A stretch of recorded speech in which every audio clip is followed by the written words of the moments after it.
Graça e paz, irmãos e irmãs, amados e amadas do Senhor, amados e amadas da pastora. Amo vocês, eu quero começar dizendo isso. Eu tenho certeza que, se não todos, a grande maioria já ouviu essa frase dos meus lábios. E quando foi na distribuição feita aí das ministrações e coube a mim então falar sobre o amor, eu pensei assim, dentro dessa pretensão que todo ser humano tem, não vai ser difícil não, falar sobre amor é fácil. Aí quando eu parei realmente para pensar, para ver o que Deus colocava no meu coração, qual o texto, gente, eu caminhei, eu não conseguia decidir qual texto escolher, sobre qual texto ministrar, entre tantos textos. Porque eu tenho entendido, ao longo da minha vida cristã, ao longo da minha conversão, que a Bíblia é sim uma narrativa, e é uma das formas de nós estudarmos a Bíblia, entendendo a Bíblia como uma narrativa. Mas, para mim, na verdade, de uma forma bem simples, a Bíblia é uma grande história de amor. Uma grande história de amor entre Deus e a sua criação. Então, a Bíblia é uma história de amor. Né? E aí, eu fiquei pensando, poxa, então, qualquer capítulo, qualquer versículo sobre o qual eu ministrasse, estaria falando da expressão desse amor de Deus sobre nós. Porque às vezes a gente confunde um pouco o amor, a gente romantiza. Né? A gente acha que o amor tem a ver com fazer aquilo que o outro quer, que o amor tem a ver com atender as necessidades, até mesmo, não as necessidades básicas, mas os desejos do outro, assim, eu estou provando que eu o amo. E não, amor é muito mais que isso, amor requer responsabilidade, amor requer compromisso, ou mais que compromisso, comprometimento. Então, nós vamos tentar discorrer aqui em alguns textos, ainda que de uma forma breve, mas para que fique aí nos nossos corações esse desejo de conhecer mais essa história de amor. E mais do que conhecer, viver essa história de amor, porque nós somos personagens dessa história de amor. Embora o meu nome e o seu nome não esteja lá, mas nós estamos representados nessa história. Então, nós fazemos parte dessa história. Essa história também é sobre eu, é sobre você. Então, que a gente seja estimulado, que a gente seja desafiado nessa noite, de acordo com aquilo que o Espírito for ministrando em nós e sobre nós, a tornarmos cada vez mais essa história de amor uma realidade nas nossas vidas. Amém? E por falar em vida, a vida, então, é uma dádiva. A vida é um presente de Deus. Um presente. E eu acredito que, como eu, você tenha também esse foco. O que a gente busca na vida? O que você busca na vida, Léa? Uma palavra, você busca o quê? Vou botar até a dica. Você busca ser amada. Ser feliz. Quem aqui busca ser feliz na vida? Todos nós. Embora a felicidade para mim possa ter um certo conceito que seja diferente do seu, mas o nosso foco nessa vida é ser feliz. É isso que nós buscamos, nós queremos ser felizes. Mas nós temos que entender que o que confere valor, o que confere significado à nossa existência, é exatamente o modo como nós vivemos. O modo como eu vivo, o modo como você vive, e aí me perdoe a redundância, mas o modo como você vive a sua vida, o modo como eu vivo a minha vida, é que confere valor e significado a ela. O quanto eu entendo que essa vida é uma dádiva, que essa vida é um presente, e que o meu foco nessa vida é ser feliz, então a forma que eu busco essa felicidade, isso aqui vai conferir valor à minha vida, valor à minha existência. Ou em palavras bíblicas, a sabedoria do viver. O quanto nós temos buscado sabedoria no nosso viver. E aí eu queria que ainda rapidamente pensar aqui com você a respeito do que é uma vida saudável e do que é uma vida frutífera.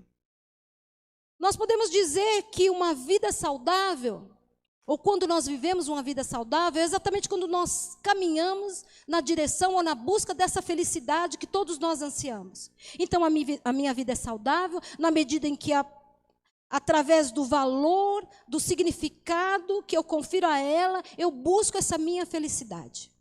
Então eu tenho uma vida saudável. Mas o que é uma vida frutífera? Uma vida frutífera é quando eu busco tornar o outro feliz. É quando essa felicidade sai do campo da individualidade e se torna algo coletivo. Não é só a minha felicidade que importa, mas a felicidade do outro importa tanto quanto a minha própria felicidade. O propósito de Deus não está somente em alcançarmos a nossa felicidade, mas o propósito de Deus está em construirmos a felicidade do outro. Vida saudável. Nós não morreremos. É essa certeza. É a forma como eu vivo que me traz essa certeza de que nós não morreremos, mas de que nós alcançaremos a vida eterna. Vida frutífera. Vida frutífera.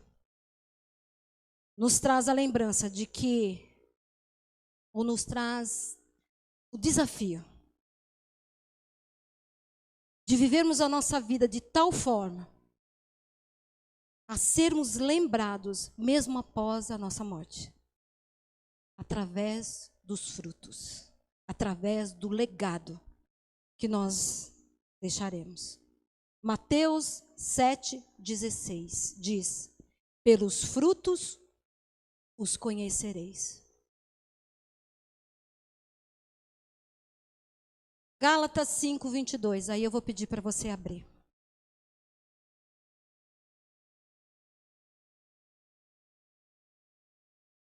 Em Mateus 7,16, Jesus está falando acerca dos falsos profetas. Jesus está trazendo uma advertência a respeito dos falsos profetas. E ele diz mais ou menos assim: olha, você quer saber se aquele homem, aquela mulher, se é um verdadeiro profeta? Olhe para os seus frutos, olhe para o seu legado, olhe para aquilo que ele tem feito, olhe para aquilo que ele tem sido. E aí nós temos que pensar que é assim que nós somos olhados, para os nossos frutos, porque é pelos nossos frutos que nós seremos conhecidos. E aí quando veio isso ao meu coração, imediatamente eu fui levada a Gálatas 5:22. Gálatas 5:22. Logo após Paulo discorrer aí sobre as obras da carne, ele começa a dizer, então ele diz, vamos ler o 21, 19. Porque as obras da carne são manifestas, e elas são prostituição, impureza, lascívia, idolatria, feitiçarias, inimizades, porfias, iras, pelejas, dissensões, heresias, inveja, homicídios, bebedices, glutonarias e coisas semelhantes a estas, acerca das quais vos declaro, como já antes vos disse, que os que cometem tais coisas não herdarão o reino de Deus. Mas o fruto do Espírito é amor, gozo, paz, longanimidade, benignidade, bondade, fé, mansidão, temperança. Talvez em algumas traduções esteja aí alegria, domínio próprio. E aí ele diz no versículo 23, contra essas coisas não há lei. Não há lei. Aí eu fico pensando, o fruto do Espírito que é discorrido aqui, que traz aí algumas expressões, esse fruto do Espírito nos permite verificar se a vida, e eu vou ser redundante de novo, se a vida que nós estamos vivendo é aquela que é proposta por Deus. É aquela que é o desejo de Deus para mim e para você no momento em que Ele nos criou. No momento em que o Senhor derramou sobre nós o dom da vida, havia um propósito dele para a humanidade. E o fruto do Espírito, então, nos permite verificar se essa vida que nós estamos vivendo é ou está cumprindo esse propósito de Deus. O fruto do Espírito, descrito aqui em Gálatas 5, ele é o aferidor da nossa vida. E à luz dessas referências, nós podemos analisar se a nossa vida tem sido saudável ou se a nossa vida tem sido frutífera.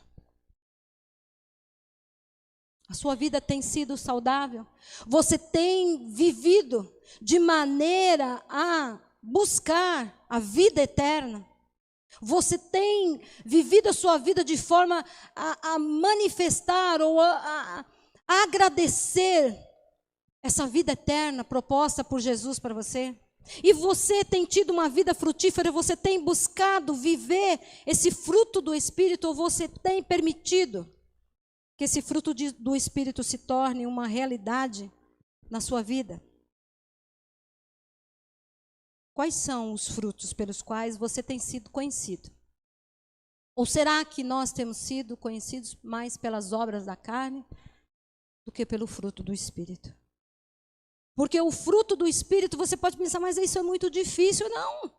Aqui diz que o fruto do Espírito é exatamente o resultado da ação do Espírito Santo em nós. Então, se nós recebemos o Espírito Santo está em nós, é essa vida frutífera que nós temos que buscar.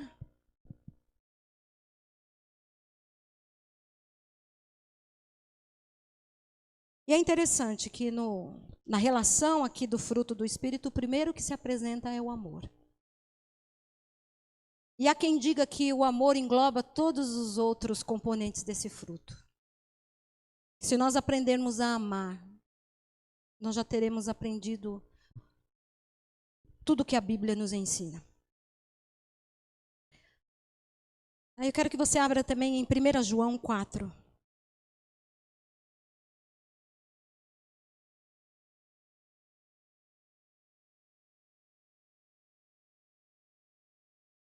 João 4 diz assim: amados, a partir do 7. Amados, amemo-nos uns aos outros, porque o amor é de Deus.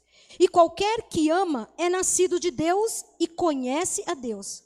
Aquele que não ama não conhece a Deus, porque Deus é amor. Nisto se manifestou o amor de Deus para conosco, que Deus enviou o seu Filho unigênito ao mundo, para que por ele vivamos. Nisto está o amor, não em que nós tenhamos amado a Deus, mas em que Ele nos amou e enviou o seu Filho para propiciação pelos nossos pecados. Amados, se Deus assim nos amou, também nós devemos amar uns aos outros. Paulo declara, João declara, Deus é amor. E mais, ele declara também que o amor procede de Deus. E que esse amor que procede de Deus nos alcançou e que esse amor que procede de Deus foi manifestado. E ele diz também que quem ama, nasceu de Deus. Ou quem nasceu de Deus, ama. E mais que isso, conhece a Deus. Quem não ama, não conhece a Deus. Pois Deus é amor. E amor, você já deve ter ouvido isso.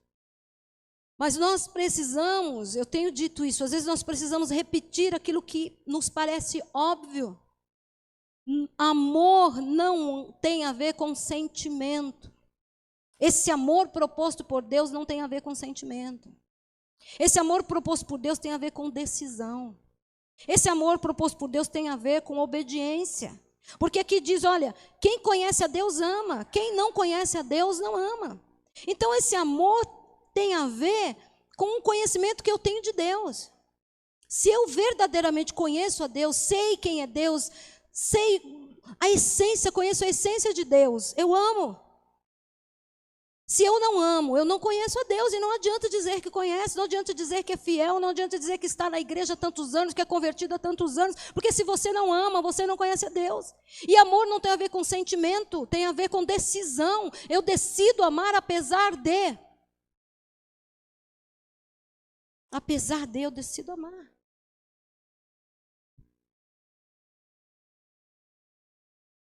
E esse texto nos diz que nós fomos amados primeiro. O amor de Deus não depende de uma resposta. O amor de Deus é incondicional. O amor de Deus veio a nós gratuitamente. Foi uma ação de Deus a nosso favor. O amor de Deus se manifestou através do envio de Jesus Cristo. Porque Ele nos amou, Ele enviou Jesus Cristo. Ele enviou Jesus Cristo para que nós fôssemos perdoados. É uma obra de substituição e de amor. Aquilo que deveria ter sido o nosso sofrimento, aquilo que nós deveríamos ter pago, foi pago por Jesus, porque Deus nos amou. E foi por toda a humanidade. Por aqueles que o aceitaram, que aceitaram esse amor, que reconhecem esse amor, e por aqueles também que não reconhecem, que não aceitam esse amor. Porque Deus é amor. Então de Deus só pode vir amor. Ele nos amou e Ele enviou Jesus para sermos perdoados e para sermos redimidos, para sermos encontrados porque nós estávamos perdidos. Deus nos amou primeiro, não houve uma causa, não houve um motivo. E todas as vezes que eu leio esse texto, que eu penso nisso, eu me lembro de uma criança que tinha numa igreja em que eu pastoreei. Que um dia nós estávamos numa atividade, Gabriel. Nós estávamos numa atividade, Gabriel devia ter na época uns 9 anos. Ele estava sentadinho do meu lado. E aí a gente estava no momento do louvor. Tínhamos acabado o momento do louvor, sentou, a pessoa começou a ministrar. E aí, de repente, sabe quando você está assim, e você percebe que tem alguém te olhando, você fica assim, está me olhando, aquela sensação, ele está me olhando, olhando. Aí eu olhei para ele, aí ele deu um sorriso. Gabriel tinha uns dentes assim grandes, aquele sorriso largo. Ele olhou para mim e falou assim: pastora, eu te amo. Aí eu fiquei constrangida com aquilo, porque foi tão inesperado, ao mesmo tempo tão espontâneo. E a gente, nessa nossa humanidade, né? Você me ama, Gabriel? Por quê? Ele fez assim: porque eu amo. É isso. Deus nos ama, não tem uma causa, o amor de Deus não é casuístico. Ele nos ama porque Ele nos ama. Não há um porquê. Porque se dependesse de um porquê, de uma razão, o que nós poderíamos fazer para merecer o amor de Deus? Nada. Nada. Às vezes a gente se ilude, né? Às vezes a gente acha, não, eu estou sendo tão correta, estou fazendo tudo tão direitinho, eu estou sendo tão boazinha, eu estou dando meu dízimo, eu estou indo em todos os cultos. Não, Deus me ama porque eu mereço. A gente não merece. A gente não merece esse amor. Esse amor tem a ver com graça, né? Com gratuidade. E embora tenha esse emblema de gratuidade, ele custou um alto preço. O preço de Deus na cruz do Calvário. Foi dor, foi sangue, foi sofrimento, foi humilhação. Deus, o inocente, que por amor deu-se à humanidade, morreu em nosso lugar, assumiu uma dívida que era nossa. Então esse amor de Deus independe de uma resposta. O amor de Deus existe, quer haja ou não uma resposta da humanidade a Ele. Esse é um amor que supera o conceito de justiça, em detrimento do conceito da graça. É um amor que se alegra em dar, é um amor que se alegra em servir, um amor que se realiza no servir. Que Jesus disse, né? Eu vim para servir. E quando 1 João aqui, quando ela nos diz, olha, Jesus veio, Deus enviou Jesus para pagar uma dívida que era nossa, Ele está servindo. Ele está sendo servo. Jesus foi enviado para tomar o nosso lugar num ato de substituição e num ato de amor, para o nosso bem, para a nossa felicidade, para a nossa felicidade. Então, por isso, a exemplo de Jesus, eu não posso buscar só a minha felicidade. Eu tenho que buscar a felicidade do outro. Porque a minha felicidade só vai ser completa se o outro também estiver feliz. O amor de Deus busca, então, o bem do outro, a felicidade do outro, o suprimento da necessidade do outro. E ele não depende de reconhecimento, ele não depende de retorno. E eu quero te dizer uma coisa, meu irmão, que se ao longo da sua vida você ainda não descobriu, você vai descobrir. Nem sempre as pessoas a quem nós servimos vão reconhecer isso e serão gratas. Então, acostume-se com isso. Faz parte da vida. E a própria Bíblia, né, nessa linda história de amor, nos ensina isso. Vou falar um texto só aqui. Vocês se lembram do texto dos 10 leprosos? 10 foram curados. Só um voltou para agradecer. Tá certo que aquele que voltou para agradecer ganhou muito mais. Além da cura física, ele recebeu também a salvação. Então, além da sua cura, né, física e biológica, ele pôde também contemplar uma vida saudável, a promessa da eternidade. Então, o amor de Deus é esse amor que serve. E um amor que serve não depende do reconhecimento para sua alegria, para sua satisfação. A sua satisfação e a sua alegria está exatamente em servir. Um amor que serve não é omisso, um amor que serve se manifesta. João diz aqui, nisto Deus manifestou o seu amor. E o versículo 11 então nos diz que se não for assim, que se foi assim que Deus nos amou, é assim que nós temos que amar. E aí João 13, 34. João 13, 34.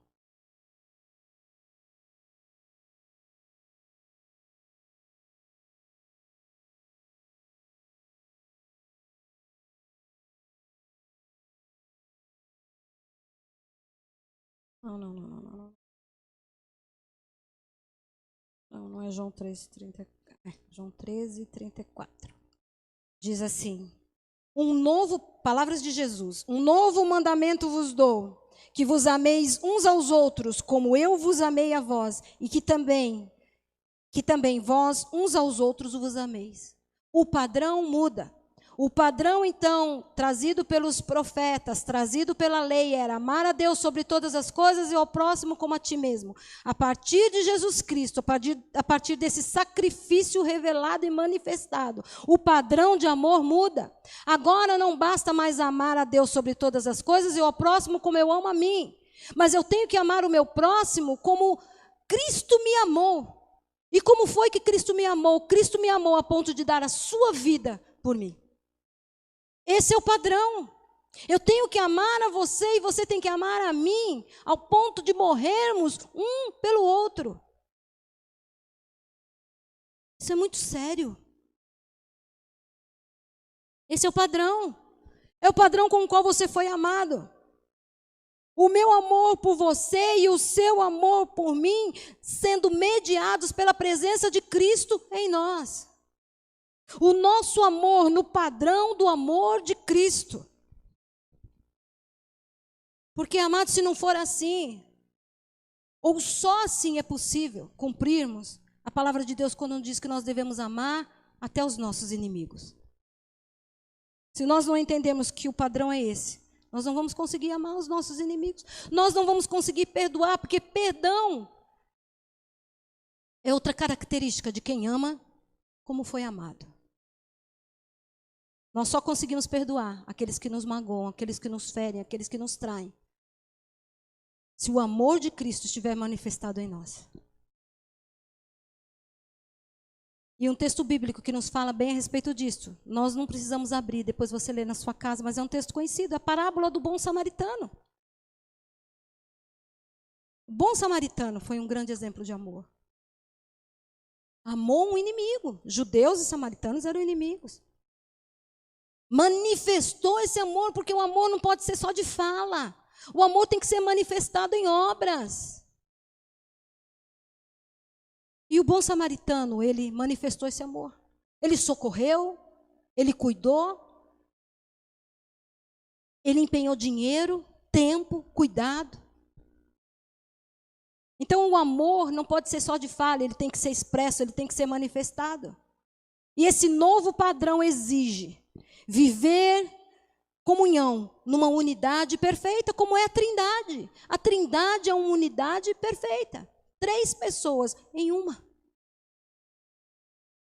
E a nossa experiência com Deus precisa ser uma experiência de amor. E como as 3 pessoas da Trindade, que são um, e que vivem essa relação perfeita de amor, nós precisamos viver entre nós, nos percebendo como um. Nós precisamos entender que eu sou a extensão da Daísa, a Daísa é a extensão da Léa, a Léa é a extensão da Keila, e assim por diante. Então, o que doer em uma, vai doer em todas. Porque somos um corpo. Não há como nós estarmos andando e de repente tropeçarmos e machucarmos o dedão e só o dedão sentir, não, nosso corpo todo vai sentir aquela dor. Então precisamos entender que a dor do outro é a minha dor. Então a felicidade do outro, ou a minha felicidade, vai ser proporcional à felicidade do outro.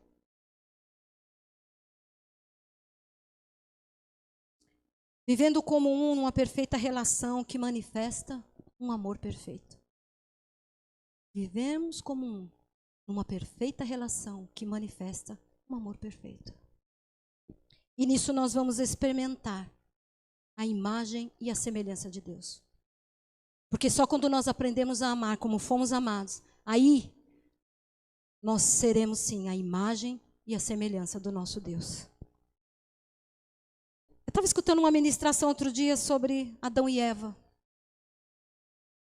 Gênesis, falando sobre Adão e Eva, sobre a criação. E de repente, durante aquela ministração, Deus colocou algo no meu coração, veio assim como uma revelação mesmo. Deus criou então Adão, e da costela de Adão, Eva. Assim como Deus criou todas as coisas, ou como Deus criou o próprio Adão, Ele não poderia ter criado Eva? Poderia, né? Criei aqui do pó, né? Da terra, do barro, fiz o homem, e aqui do pó também vou fazer a mulher. Mas foi da costela de Adão que saiu Eva. E quando Adão olhou para Eva, ele disse, né? Carne da minha carne. Aí veio isso ao meu coração. Eva não era outra para Adão. Eva era o próprio Adão. Era o próprio Adão. Saiu de mim, sou eu. Então, desde lá da criação, Deus já vem nos mostrando a importância de nos entendermos como um. Nos entendermos como um. Não é outra, sou eu.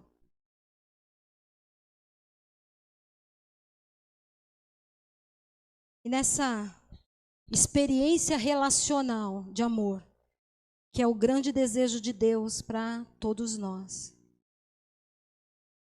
Quando nós reconhecemos a vida como uma dádiva, quando nós reconhecemos que a felicidade, que eu não tenho só que buscar a minha felicidade, mas que eu tenho que ajudar a construir a felicidade do outro. Quando eu apresento os meus frutos e quando eu busco o fruto do Espírito. Quando eu entendo que o amor é serviço. Quando eu entendo que não preciso de reconhecimento, que eu não preciso de gratidão. Quando eu entendo que o outro forma comigo uma unidade perfeita, como a Trindade é essa unidade perfeita. E aí eu perdoo. Aí então eu compreendo o que é o amor de Deus. O que é o amor ágape ou agape, como você preferir. E aí então talvez eu esteja pronto, ou esteja pronta para entender esse amor e para praticar esse amor.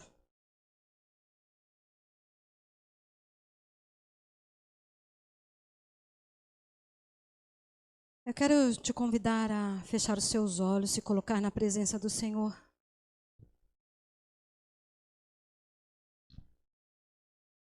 Muito mais nós poderíamos falar a respeito do amor. Mas certamente nós ficaríamos aqui durante muito tempo. E eu nem li o grande tratado do amor que está lá em 1 Coríntios 13. Você pode ler na sua casa. Mas há um momento que diz assim, que todos os dons passarão, mas permanecerá a fé, a esperança e o amor. Porém, dos três, o mais importante é o amor. E algumas pessoas já me ouviram dizer que se eu quero deixar algum fruto, se eu quero ser lembrada de alguma forma, se eu quero deixar algum legado, se pelos meus frutos eu for conhecida, o fruto que eu quero deixar é o do amor. Eu quero ser lembrada como a pastora que ama, a pastora que soube amar. E a igreja que eu pastorei, eu quero que ela seja conhecida como a igreja que ama, como a igreja que soube amar, que sabe amar.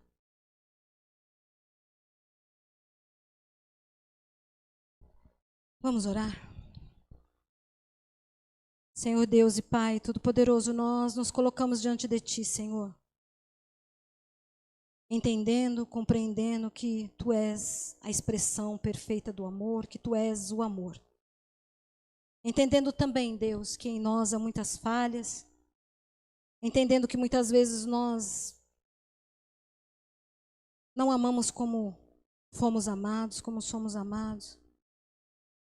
Mas nós te pedimos nessa noite, Deus, que a nossa vida possa refletir o seu amor até transbordar. E que outras vidas possam ser alcançadas, Senhor, pelo teu amor através das nossas vidas. Que nós possamos, Senhor, não estarmos satisfeitos em simplesmente alcançar a nossa felicidade, mas que sejamos construtores da felicidade dos outros. Que esse amor de Deus, esse amor que é teu, seja encontrado em cada um de nós.